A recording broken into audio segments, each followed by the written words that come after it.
अस्सलाम वालेकुम अनवर भाई। जी जीती रहिए। आज मेरे लिए बहुत एज़ाज़ की बात है कि आज मैं यहाँ बैठी हुई हूँ। माशाल्लाह, आपके नाम से कौन वाकिफ़ नहीं। हमारे टीवी की बहुत ही मोतबर, बहुत ही बड़ा नाम अनवर मकसूद, किसी तारुफ़ के मोहताज हैं नहीं आप। माशाल्लाह हमारी शख्सियत, आपके बहुत सारे प्रोग्राम्स, बहुत सारे स्क्रिप्ट्स हम लोग देखते आए हैं। और जहाँ तक मेरा ख़्याल है, मुझे याद पड़ता है तकरीबन 50 साल से आप टीवी की दुनिया से वाबस्ता हैं। जी 54 साल। 54 साल हो गए माशाल्लाह। और फिर 2013 में आपको माशाल्लाह हिलाल इम्तियाज़ से भी नवाजा गया। तो वो भी बहुत बड़ा एज़ाज़ है ऑफ कोर्स हमारे लिए, क्योंकि आप हमारे लिए इतनी खिदमत कर रहे हैं। तो वो हमें लगा कि हमें ही वो हिलाल इम्तियाज़ का अवार्ड मिला है। तो मुझे थोड़ा सा, क्योंकि आपकी खिदमत तो माशाल्लाह बहुत ज़्यादा हैं, लेकिन मैं कुछ प्रोग्राम्स के हवाले से यहाँ आपसे बात करूँगी कि जो आपकी शोहरत की बुलंदियों पे पहुँचे। सारे ही प्रोग्राम माशाल्लाह, ज़िया मुहियुद्दीन शो, 50-50 और बीच में तो कितने बेतहाशा लूज़ टॉक के हवाले से हम एक और मोतबर नाम, एक और लेजेंडरी हमारे आर्टिस्ट मुईन अख्तर, जो हमारे दरमियान मौजूद नहीं है अब, उन्होंने आपके साथ काम किया। तो और ये बहुत बड़ी बात है कि आप माशरे की बुराइयों या कमियों को कह लें, बहुत खूबसूरत अंदाज में पेश करना और उन पे तनकीद करना, सार्केज़म करना। कैसे आपने ये सब कुछ किया कि आपने खुद ही उसको लिखा, खुद ही मोइन अख्तर साहब ने जो परफॉर्म किया वो भी आप ही की सोच को परफॉर्म किया। तो दो कॉन्ट्राडिक्ट पर्सनैलिटीज़ को आपने किस तरह किया? असल में मज़ा लिखना बहुत ही मुश्किल काम है। बिल्कुल। बेहूदगी बहुत आसान है, आप लिख सकते हैं। बिल्कुल। कड़पन, शोशा 50-50 शुरू किया। फिर जब मैंने शोशा शुरू किया तो मुझे किसी वजह से 50-50 से अलग होना पड़ा। तो मैंने कहा कि खाली मज़ाहिया अदाकार जो है वो एक मज़ाहिया प्रोग्राम नहीं कर सकते, जितने संजीदा अदाकार हैं वो भी मज़ाहिया प्रोग्राम कर सकते हैं, बिल्कुल। क्योंकि स्क्रिप्ट के ऊपर होता है। बिल्कुल।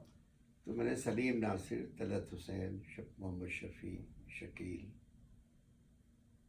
इन सब से मज़ाहिया एक्टिंग करवाई। खाली वाजिद, महमूद अली, सुबानी भाई यूनुस। और मेरे हिसाब से शोशा मज़ाहिया टॉक शोज़ में सबसे अच्छा प्रोग्राम था मेरा। बहुत बहुत खूबसूरत, हम सबको वो याद है। बिल्कुल। उससे बुशरा बिजली बनी थी जी। उसी से बुशरा काफ़ी आगे आई। बिल्कुल। और फिर ये जो लूज टॉक है, मुझसे पूछा डायरेक्टर ने, भाई सेट क्या चाहिए होगा, आजकल सेट पे बड़ी अहमियत होती है। जी। मैंने कहा 1-2 कुर्सियाँ, एक मेज़, पीछे लूज टॉक लिखते हैं। माफ़ कीजिएगा। और स्क्रिप्ट में मैं ये तक लिखता था कि यहाँ मोइन ऐनक उतारेंगे, वाह। यहाँ मोइन खांसेंगे, जी। या मोइन टांग उठा के मेज़ पर रखेंगे, यहाँ मोइन अपना सर मारेंगे मेज़ पर, जी। यहाँ चीखेगा, और यहाँ आसमान को देख के ठट्टा लगाएगा। बहुत खूब। ये स्क्रिप्ट में साथ लिखा होता था कि मोइन आह करेगा। और से स्क्रिप्ट कैमरामैन के पास भी होता था, डायरेक्टर के पास भी होता था। 3 कैमरों से शूट होता था। एक कैमरे वाले के पास पूरा स्क्रिप्ट होता था। तो वो दूसरे से कहता था अभी आह करने वाला है, तो तैयार रहना। तो फिर मैंने मोइन को समझाया कि मोइन, अगर तुम अपनी तरफ से एक जुमला भी कहोगे तो मेरा अगला जुमला क्यों जो है वो चेंज हो जाएगा, उसके बाद मुश्किल हो जाएगी प्रोग्राम में। तो तुम अपनी तरफ से एक लाइन मत कहना। वो कहने लगा ठीक है। एक दिन रिहर्सल करता था, दूसरे दिन सेट पे आके एक मरतबा पढ़ा, फिर रख दिया, फिर रिकॉर्ड कर लेता। बहुत खूब, बहुत खूब। 392 प्रोग्राम्स किए हमने। बहुत खूब। और ये तो मानी हुई बात है कि अगर स्क्रिप्ट में दम ना हो तो कोई भी अच्छे से अच्छा एक्टर हो वो उसको निभा नहीं सकता। आपका बहुत खूबसूरत जानदार स्क्रिप्ट और मुईन अख्तर की बहुत खूबसूरत अदाकारी ने उस प्रोग्राम को बहुत बहुत ज़्यादा मशहूर किया था, इसमें बेशक कोई शक नहीं है। और मुझे एक और आपसे ये सवाल करना था कि आजकल आपका एक तो ये कि थिएटर हमारे फ़नून लतीफ़ा का बहुत ही हमारी सकाफ़त फ़नून लतीफ़ा हमारी सकाफ़त का बहुत बड़ा हिस्सा है जो थोड़ा सा डाई डाउन हो रहा था थिएटर। मेरी अहमद शाह ये जो पाकिस्तान आर्ट्स काउंसिल के प्रेसिडेंट हैं माशाल्लाह उनको भी हाल ही में हिलाल इम्तियाज़ में लाया, उनसे भी बात हो रही थी। उन्होंने आपकी बहुत तारीफ़ की इस सिलसिले में कि आप थिएटर को आगे ले जाने में बहुत अहम किरदार अदा कर रहे हैं। और अभी आपका एक प्ले चल रहा है वहाँ नाच ना जाने, बल्कि मैंने आपके प्रोमो में देखा कि आप कह रहे थे कि इस प्रोग्राम को मल्टीनेशनल कंपनीज के साथ साथ आम पब्लिक बहुत पसंद कर रही है। जी जी, आम पब्लिक चाह रही है और उस प्रोग्राम को एक्सटेंड किया गया है रमज़ानों तक। तो इसमें ऐसी क्या ख़ास बात है इस प्ले में कि ये आम पब्लिक को अट्रैक्ट कर रही है? मेरा ये 8वां स्टेज पे है। हम्म मैंने पहले लिखा नहीं कभी, हम्म क्योंकि मैं टीवी से ज़रा सा अलग हूँ। हम्म तो पहला प्ले जो मेरा था 14 अगस्त, वो हमने खां साहब ने कहा था, शाह साहब ने, कि 10 दिन के लिए करते। मैंने कहा आपकी मर्जी। वो 3 महीने कराची चला बहुत खूब। और फिर 2 महीने लाहौर और फिर 2 महीने इस्लामाबाद। बहुत खूब, इसी से जाहिर होता है कि तो उसकी स्ट्रेंथ। ये जितने प्रेज हुए हैं, और 14.25 अगस्त 10 महीने पूरे पाकिस्तान में चला। अब ये प्ले भी 10 दिन के लिए था, अब ये 1.5 महीने के लिए बुक्ड है। जी। तो इन्होंने एक्सटेंड कर दिया, रमज़ानों तक कर दिया। बिल्कुल, इसलिए कि पब्लिक की डिमांड जी बहुत जी, ज़्यादा और 4 शो करते हैं सैटरडे और संडे को। यानी कि मैंने इतना समझाया, ये फिल्म नहीं है, ये प्ले है, एक शो ज़्यादा आप नहीं कर सकते। नहीं कर सकते। तो वो नहीं जाते हैं लोग, क्योंकि आप हम करें, अगर आप बंद कर रहे हैं तो हमें तो देखना है। तो ठीक है, ये तो बहुत अच्छी बात है। इससे पता चल रहा है कि हमारी पब्लिक कितना इन्वॉल्व हो रही है अब माशाल्लाह इन चीज़ों में। आपका कोई प्लान है इस थिएटर्स को या इन प्लेस को यहाँ अमेरिका में लाने का? इस प्ले कि को यहाँ इस लाने प्ले का। को लाने का है, तो कब तक आपका ये प्लान है कि आप यहाँ इसको लेकर आएँ? ये जैसे ही लाहौर इस्लामाबाद ख़त्म होता है, उसको पहले ये दुबई और फिर अमेरिका। ठीक है, हम इंतज़ार करेंगे बेसब्री से इसका। एक चीज़ और मैं पूछना चाह रही थी, ये क्रिटिकल थिंकिंग, ज़ाहिर है ये तंज़ो मज़ा एक तरह से, और ये सार्केज़म हर एक के बस की बात नहीं है। जैसा आपने कहा कि बहुत आसान है किसी पे तंज कर देना, बुराइयां निकालना, ऐप निकालना, लेकिन किसी बुराई को खूबसूरती में ढालना, इस खूबसूरती से कि सुनने वाले को बुरा भी ना लगे और मैसेज भी पहुंच जाए। तो ये क्रिटिकल थिंकिंग आपने कहाँ से, आपको शुरू से ही ये शौक़ था कि आपने इसकी तालीम हासिल की ताकि हम भी सीखें कि हम इसमें किस तरह आगे जा सकते हैं? असल में जिस स्कूल में मैंने पढ़ा, बहादुर जंगाई स्कूल, माफ़ कीजिएगा, उसके मेरे उस्ताद जो थे वो ख्वाजा मोइनुद्दीन, जिन्होंने तालीम बालगान मिर्ज़ा गालिब वो तो रोड पर बहुत खूबसूरत सब ये ड्रामे। लिखने पढ़ने का शौक घर से ही था। जी बजिया संजीदा लिखती थी वो। जी। जहरा बाजी, जहरा निगाह शायरा, सारा नकवी ब्रॉडकास्टिंग में चली गई। मिसेस काज़मी सुखरा पर अपने बुटीक में वज़ारों में चली। मेरी फील्ड, मैंने कहा ये मज़ाहिया निकालते, मैं कुछ देखता हूँ। तो स्कूल के ज़माने में कुछ लिखा मैंने। अक्सर लड़कियों से अगर पूछें उस तरह का सवाल, कहते हैं बचपन से शौक था जी। कि माँ चाहती थी डॉक्टर या इंजीनियर बनूं, मगर मैं तो एक्ट्रेस बन गई। जी। तो क्योंकि घर में पढ़ने लिखने का माहौल था। जी। तो वो खुद ब खुद ही एक खून में भी इंसान के होता है, एक फैमिली से एक आता है, ये आपका इनबॉर्न एक चीज़ होती है। और बहुत ही खूबसूरत माशाल्लाह, ये इस चीज़ में जो आपकी एक्सपर्टीज़ है, इसका मेरे ख्याल में कोई और मिसाल हमें मिलती नहीं है। यकीनन होंगी, मैं ये नहीं कह रही, पर हमने जो आपको देखा हमेशा से और आपकी मज़ा से जो हमने लेसन लर्न किए, बहुत ही खूबसूरत लेसन्स हैं। अब मुझे आपसे ये आपकी थोड़ी सी एक्सपर्टीज़ के हवाले से मैं बात करूँगी कि हम यहाँ पर अदबी इदारे चला रहे हैं, हैसियत उर्दू राइटर सोसाइटी के नुमाइंदे की हैसियत से कह लें या उसके बोर्ड मेंबर की हैसियत से कह लें। हम यहाँ प्रोग्राम्स करते हैं और बहुत और भी दूसरे इदारे हैं ऑफ कोर्स जो कंडक्ट करते हैं प्रोग्राम। आप हमें क्या मशवरा देंगे आप कि हम यहाँ उर्दू अदब को किस तरह फ़रोग दें कि ज़्यादा से ज़्यादा लोग इसमें इन्वॉल्व हों और हम किस तरह इसको अपने पाकिस्तान के कल्चर से ज़्यादा तरीके से कनेक्ट कर सकें? अब देखिए, उर्दू कि जहाँ तक उर्दू का सवाल है, इतनी बड़ी ज़बान है जी कि इसे कोई ख़त्म तो कर नहीं सकता। ये एक बिल्कुल। समंदर है, हम्म, कोई दीवार भी सामने खड़ी कर देगा तो उसे तोड़ कर ये अपना रास्ता आगे निकालती है। लेकिन यहाँ की यंग जनरेशन को हम किस तरह इन्वॉल्व वो हम उसको समझते हैं? इसलिए मुश्किल है, हम्म, जब तक ये नए गैजेट्स अब आ गए हैं, हम्म, उनका ज़रिए तालीम अंग्रेज़ी हो गया है। जी ये जो कुछ उर्दू का शौक़ होता है, ये घर से होता है। बिल्कुल।